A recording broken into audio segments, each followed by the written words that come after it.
The January transfer window shuts in just over 2 days. Chelsea still find themselves wrestling with Rennes for the signature of Jérémy Jacquet, but if all is to be believed, that looks like it officially will not be until the summer. With the only significant improvement potentially being Aaron Anselmino coming back from his loan at Dortmund, and persistent talks about Mamadou Sarr being recalled from Strasbourg, are Chelsea falling behind their rivals in the January transfer window? We're going to take a look. Welcome, Blue Believers, to another episode of the Stamford Sync, where we are syncing up with everything Chelsea FC. And today, that means looking at not just Chelsea, but the top 10 clubs in the Premier League and one other little bonus one, and looking at all of the transfer business that's gone on in January so far. So, as a Chelsea fan, it feels quite frustrating. There are lots of seemingly obvious gaping holes in our squad in terms of quality at the moment. There's still questions about the midfield, although it looks like we're not even going to try and go for anyone in that respect. The centre-back nightmare has been ongoing for such a long time, and that's what all of it has been centred around. It doesn't look like we're going to bring in any attacking reinforcements either. But is this actually a Chelsea-specific problem?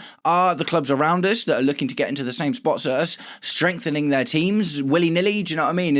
Are people bringing in transfers left, right and centre, or has it in fact been quite a quiet window for the majority of clubs? But guys, before we get into it, if you are enjoying the content and would like to see more, please do me the distinct honour of liking and sharing the video, subscribe to the channel, or just roast me in the comments, whatever gets you through your day. Right, so we're going to look at the top 10 clubs and one extra bonus club in the Premier League, just to see what is going on in January, right? What are the ins and outs looking like? Are the teams around us strengthening? Do we have anything to be worried about in terms of, you know, clubs especially trying to get into the Champions League, massively strengthening their teams and their positions? So I'm going to do it in league order, but I am going to start with Chelsea. So apart from that, it'll all be in league order, but we're going to start with Chelsea, and here are our ins and outs for this window so far. And as you can see, no massive ins yet, but we have had a couple of outs. Now, there is something I find interesting about this list that I have taken from the Premier League's website, right?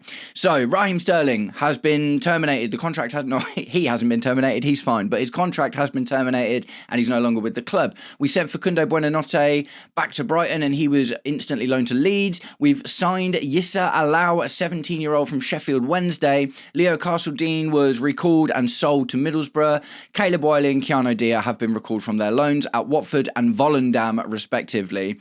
What I find interesting about this list is, although Raheem Sterling is on it, which is a very recent transaction that's happened, Aaron Anselmino isn't on this list as being recalled. So what does that mean? What does that actually mean? That's a confusing one, isn't it? I'm not sure why that hasn't been registered, unless chances are he's going to go back out to Dortmund anyway, because there is some noise saying he doesn't want to go to Strasbourg, right? Apparently he's turned down the opportunity to go to Strasbourg, and there is some interesting stuff going around that, because it looks like Mamadou Sarr coming in is going to be the centre-back reinforcement that we get for the rest of the season, and Strasbourg have just signed an 18-year-old centre-back as well. The one that, FC Samba Ball. I'm sorry, it's literally something like that, but I can't remember the exact name of the club. So it's not looking great. Do you know what I mean? It's not looking great at all. It does, you know, the noise for Jérémy Jacquet is still going on, but it does look like either way that's not going to be for this window. That's going to be for the summer, which I've made my feelings quite clear about. I don't think it's a great idea. I think we should wait, you know, and see what happens in the summer, because you never know who else is going to become available, or, you know, how the rest of the season plays out. But that will be what it will be. Either way, what we can see is no significant ins right now, and with very, very little time to make anything happen, it looks like maybe Mamadou Sarr coming back is the only strengthening we're going to see during this window. But what about our rivals and people above us? Now, obviously, the top three in the Premier League are not our rivals, because they have pulled away quite a lot and there is a fairly significant gap. But we're going to go through them all anyway, just because I think it's interesting. So, Arsenal, the champions-elect, right? The champions-elect, you know, they're on for the title win this season, and you would have thought, based on what everyone's been talking about recently, they'd be looking at some attacking reinforcements, because all of their goals are coming from centre-back and deep-lying midfielders, and they are being posthumously known as set-piece FC or corner FC at the moment, which I kind of love, to be honest. So here is a look at their current January business. Ethan Nwaneri loaned out to Marseille, making a great impact already, and the rest are just academy players. A lot of these lists are just populated with academy players, so they've loaned out 2 academy players and sold 1 to Grimsby. Do you know what I mean? So nothing significant in Arsenal's camp at all in terms of January transfers. So if they want to go for a solid title challenge, it doesn't look great for them, let's be completely honest, especially when we look at some of the other clubs that are strengthening around them, right? So, you know, Bukayo Saka scored no goals in 10 games. Leandro Trossard's got 1 in the last 10. Gyökeres isn't getting off the mark. Eberechi Eze is having a terrible season. Do you know what I mean? Their attack is definitely faltering at the moment. So I do find that really interesting. And I do think that will be really significant in the title race if they do not bring in some firepower that's going to get them some goals. And they can't. Can they just rely on corners and set pieces to get them to the league? If they do and they win it that way, that says a lot about the quality of the Premier League in general at the moment, I think. So moving on into second place, it is Manchester City. And they have been probably the busiest team in terms of really strengthening their squad. Don't get me wrong, like there's some other teams on this list that have made some interesting transfers, but I think in terms of bringing in direct quality that obviously elevates them, City are kind of up there at the moment. Marc Guéhi's come in from Crystal Palace, Antoine Semenyo came in from Bournemouth, a combined transfer fee of about 80 mil, but combined wages of probably somewhere nearly $1 million a week. It's absolutely crazy. So they've sold Oscar Bob to Fulham, and again, the rest of that list is populated with academy players that they've either loaned in, loaned out, or transferred. So although not a huge amount of first team action, Marc Guéhi and Antoine Semenyo are statement signings at the end of the day. Antoine Semenyo, arguably the best left winger in the Premier League as of right now. Marc Guéhi, one of the best defenders. He's got loads of experience. He was Crystal Palace's captain. He's a regular in the England squad as well. So those two signings probably will make a big difference for them. And Antoine Semenyo has already hit the ground running. Marc Guéhi's only played a game or two, I think, but he also looked... I saw a couple of highlight reels from his first game in a Man City shirt, and he looked great, do you know what I mean? So in terms of looking at Arsenal's transfer business versus Manchester City's transfer business, I predicted City will win the league, and I'm not going to lie to you, based on what we're looking at in this transfer window, I think that could still be possible because Arsenal are not looking to fix the problems that they have. In third place, we have Aston Villa, who, by all accounts, look like they're going for it, right? Now, it is interesting because they did something quite similar last season. They really went nuts on getting loans in last season. They brought in the likes of Axel Disasi from us, Marcus Asensio from PSG. They brought in 4 or 5 players in order to try and go for that Champions League push. They missed out on the last day, which, ended up getting them in a little bit of hot water because they didn't get the Champions League money, which put them in trouble with UEFA. But they are level on points with Man City at the moment, and based on their transfer business, they are looking like they really, really, really want to secure that Champions League football this year. So Douglas Luiz has just rejoined on loan from Juventus. I think that is with an obligation to buy as well. They've just brought in Tammy Abraham from Besiktas, so that's going to be interesting to see him in the Premier League again. They've brought in a player called Alisson from Grêmio in Brazil. Leon Bailey has been recalled from his loan at Roma, and he is a good player on his day. They've sold Daniel Marlon, which will probably help fund some of this stuff. They've brought in a player called Brian Maggio from Metz, and again, the rest of that list is largely just academy players. But that is a serious chunk of players, man. Douglas Luiz, Tammy Abraham, just those two alone. Tammy Abraham has Premier League experience and can probably get up to 10 goals on his best day in the second half of the season. It'll be interesting to see whether that happens or not. Douglas Luiz, in his last season at Aston Villa, got 10 goals and 10 assists during that league and was one of the best midfielders in the Premier League that season. So, that's some really strong reinforcements they've brought in, man, and it shows that they are not just going to sit on their laurels, right? They are really, really looking to go for something this season. Do I think it's a title challenge? Probably not, but do I think that's enough to cement them a Champions League spot? Absolutely. And then we go to fourth in the Premier League. And this is where we really need to start paying attention because these next few clubs are the ones that we will be battling with for these Champions League spots, right? And we look at Manchester United. No one significant in. So they, and no one really significant out either. There's been very, very little transfer business going on at Man United. I guess maybe some of that can be attributed to the fact that Michael Carrick's only just come in. And he seems to be working quite well with the squad. I mean, he beat Manchester City, he beat Arsenal with the players that he's got at his disposal right now. And as you can see, not a single player on there is a first-team player in or out. So it has been frozen at Manchester United, which is unusual. If you would have thought they'd be really, like Aston Villa, you might have thought they'd be really keen to try and cement themselves a Champions League spot. But apparently they're happy with what they've got, so I do find that very interesting. We then skip Chelsea because we've already talked about us, and we go to Liverpool in 6th place. And as of right now, same story as Man United. No one significant in or out. Though they are looking at getting Denzel Dumfries because their defence is mullered, essentially. Do you know what I mean? Their defence is mullered with injuries, and that is going to be a real problem for them. Even Virgil van Dijk isn't looking like Virgil van Dijk anymore. Konate's kind of already got one eye out the door. There's a lot of talk about Bayern Munich coming in for him in the summer, but even in and around that, no significant ins or outs for Liverpool either. So that kind of, is not terrible for us at the end of the day, even if we only bring in Mamadou Sarr and maybe keep Aaron Anselmino, I'm not sure.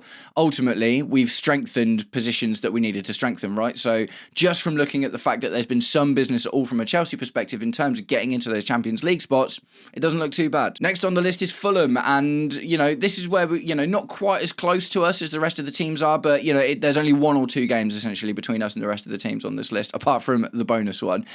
So they've just brought in Oscar Bob from Man City, which is a really big signing for them, and they've sold Adama Traore to West Ham. So that's kind of like a 1 in, 1 out. I would argue that Oscar Bob is a better player than Adama Traore. Do I think that he's going to propel them to Champions League football? Probably not, but it does show intent to strengthen, right, at the end of the day. And like a lot of the other teams, the rest of that is just academy players. Moving on to Brentford, they have brought in 1 player. They're having a pretty good season, actually, and it's difficult for Brentford. They haven't got loads of money, do you know what I mean? Kai Foro's coming from Club Bruges. Other than that, nothing. Do you know what I mean? Again, a quiet transfer window for another team that's doing quite well. Then we move on to Newcastle. Same story. No one significant in or out. Lots of loans out, a couple of transfers. It's all academy players. And then we get to 10th place, Everton. No one significant in or out. So that's just kind of the story of the top 10, right? And the majority of the top 10, other than Man City and Aston Villa, no one has significantly strengthened their teams, man. No one has significantly strengthened their teams. So it might be like a financial thing across the window at the moment. Do you know what I mean? Maybe something's happening financially across the window that players don't feel like they can spend. We have seen that before when PSR kind of became the big boogeyman. All of a sudden, everyone was terrified to spend, and Man City were getting told off for the 115 charges or whatever it was. It's not quite that bad because literally no one bought anyone that January. But this January, only a few clubs are really taking advantage. Of this transfer window. Now, the last club we've got to look at is Tottenham, and they are in 14th at the moment. So although they're not exactly challenging for a Champions League spot, they've made a couple of significant buys, right? They've bought Conor Gallagher from Atletico Madrid and a player called Sousa from Santos. Conor Gallagher is a great player, man, at the end of the day. He's not, like I say, he's not going to get them into the Champions League, but he's a solid player. He's always fit. He'll be able to play a lot of games for them and could be relatively transformative to their midfield in general and at least get them in the top half, right? So I even look at Tottenham spending on Conor Gallagher and I'm like, wow, man, do you know what I mean? That is, it seems really strange, like, a couple of the lower teams are spending, like, West Ham are kind of going for it, and, there's a few teams in the bottom half of the table that have spent to try and improve their chances. Like, for instance, Nottingham Forest they asked about Mateta from Crystal Palace. I'm not sure whether that's happening or going through, but they've also just signed Stefan Ortega from Manchester City, which is massive for them, and that's huge. He was their first choice keeper for a lot of the last couple of seasons. Do you know what I mean? So, in review, the question is, are Chelsea falling behind their rivals and other teams in the top 10 in terms of the January transfer window? Honestly, the answer to that question is no. The 2 teams that have made significant improvements are well out of our reach anyway, and that will be, for Aston Villa, I think that's more about cementing a Champions League spot. I don't necessarily think they've got a title challenge on the brain. Man City, getting Semenyo and Guehi, that's about a title challenge, isn't it? Arsenal haven't bought anyone and are not really looking to buy anyone. Man United, no significant ins and outs at all. Liverpool, Denzel Dumfries might come in, but that's like a necessity. Do you know what I mean? That isn't about strengthening the team. That is about... who is it? Jeremy Frimpong is out. Do you know what I mean? Connor Bradley, I think, might be injured or whatever, whether he's available or not, I'm not 100% sure, but they're not looking to significantly strengthen their team. They've got a strong team already. And it's a bit of a mess at the moment, isn't it? Like, with Liverpool, it's mad. I keep seeing it's only a matter of time for Alonso to sign the deal, but then at the same time, Arne Slot's still there and he hasn't been sacked, and he's coming out being like, I'm not leaving. Do you know what I mean? It's just like, I'm not really sure what's going on there. But like I said, for me, the significant question is, are Chelsea falling behind? Not really, is the honest answer to that. Like, we definitely need to improve our squad in terms of defence. I think the defence is if we could only improve one area of our squad, arguably defence is probably the place that we would want to do that. I'm a little bit worried about the Jamie Jacquet thing. Like I say, I just think, okay, we've got one eye on the future. Okay, that's cool, I guess. But at the end of the day, it would be great to see someone in now. If we get Mamadou Sarr in, okay, That's cool. He's played 14 games and started 14 times for Strasbourg this season. He won the AFCON at the age of 19 years old. Do you know what I mean? Liam Rossigna has used him for 18 months. Do you know what I mean? At least, because he had him all of last season and the first half of this season as well. So ideally, he'll come in and understand what Liam Rossigna expects of him, which will be really, really helpful. And there'll be another couple of players there he might already recognise, like Andre Santos, for instance, who obviously had a strong spell at Strasbourg last season as well. So it's not amazing reading at the end of the day. Do you know what I mean? We would like to see more strengthening, but at the same time, we're not even nearly the worst when it comes down to it. Significant things for Chelsea, I'll just bring Chelsea's deal sheet back up, is releasing Raheem Sterling, getting rid of Facundo Buonanotte. Those two in themselves are huge. Do you know what I mean? Leo Castledine hasn't been sold for a lot, but there is going to be quite a chunky sell-on clause. Caleb Wiley, I don't know, man. I don't really know about Caleb Wiley. I don't really see him getting into the squad because the last few loans he's had haven't gone very well. Keanu Dyer, I think he's only like 18, 19. Didn't get much game time at Volendam. Wouldn't be surprised to see him get a loan to like a Championship club or a League One club or something, which is kind of what he's done before. And he's an academy player with basically no chance of getting into the first team. So, you know, if we bring back Mamadou Sarr, that represents strength at the end of the day, or strengthening at least. Do you know what I mean? I would rather see Mamadou Sarr get more opportunities and Josh Achiampong get more opportunities than have to consistently rely on the likes of Tosin Adarabioyo, Benoit Badiashile, and what we hopefully should see as well is Axel Disasi leave. Do you know what I mean? So although we're not necessarily massively strengthening the squad, the outgoings, like we've made, like even a lot of these teams, like, you know, Liverpool, no significant outgoings, Manchester United, no significant outgoings. We're not totally quiet in this window. It's not been as bombastic and fun as we want it to be in terms of players coming in, but at the same time, I mean, there's still time. Do you know what I mean? There's still time. Who knows what might happen? But at the same time, we've got rid of really important players to get rid of in Raheem Sterling. Facundo Buonanotte just didn't need to be here, do you know what I mean? And at the end of the day, him not being here is seeing Enzo getting more chances in the 10, which is, ultimately seeing Andre Santos getting more chance in midfield, and it looks like it's working so far. Do you know what I mean? 5 and 6 for Liam Rossigna so far. I'm hoping after this night's game against West Ham, that's 6 and 7, and that puts us in really good stead going into the Arsenal game, especially when their forwards are struggling to score so much this season. So that's it, guys. I'm going to start wrapping the video up there. What do you think? Would you be happy if we brought Mamadou Sarr back in? Do you think that's enough to help us get into the Champions League, or do you think that we've missed an opportunity here? What it tells me is we're probably looking at going in for a big summer. I don't love the idea of buying Jeremy Jacquet now in order to bring him in the summer, but he must be really, really, really highly rated by the manager and Blue Co and the scouts and the team of sporting directors, if that's the case, if we're looking to spend this huge amount of money on him. Now, he only wants Chelsea, so that kind of works in our favour at the moment. That's come out a few times from a few different aggregators saying, no, he absolutely only wants Chelsea, so that does work in our favour. It's just a shame we can't get him in now. So yeah, like I say, just to sum up, Aston Villa, Manchester City look like they're doing the business in order to push them on for the rest of the season. Everyone else in and around us, not really, man. No one's doing it. So that kind of makes me feel a little bit better, because if everyone around us, like if Manchester United and Liverpool were, I mean, Liverpool's going to be tough because they spent $500 million in the summer.